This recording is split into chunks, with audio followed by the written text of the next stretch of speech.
স্থায়ীভাবে ইনশাআল্লাহ দ্রুত সময়ের ভিতরে তাকে একটি চাকরির ব্যবস্থা করে দেওয়া হবে মেয়েরা হলো আমার মেয়ে হলো স্কুলে ভর্তি করেছিলাম মিশন থাকি ছোটো থাকি খেলা খেলাইছে ওইটা মিশনে যাওয়ার পরে ওখানে খেলা খেলাতে মানে আমার মেয়েটা ফির ওখান থেকে নিয়ে আসার পরে আমি হলো ফির ক্লাবত হলো ভর্তি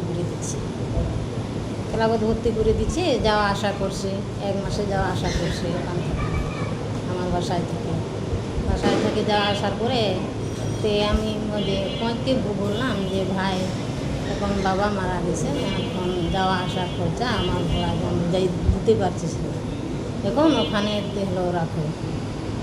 হলো বললো ঠিক আছে, তুমি হলো আনি দিয়া মানে আসে কাপড় সাপড় হলো কাজগুলো সবগুলো নিয়ে আসতে বলেন, এখানে রাখবো।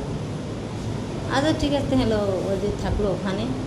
এখন খরচা হলে কাপড় সাপড় হলে খরচাগুলো আমাকে দেওয়া লাগে, মানে কৃষি কাজ করি, মানুষের বাসায় কাজ করি, কোনো কর্ম করি, হলো মেয়েটা আমি চালাইছি।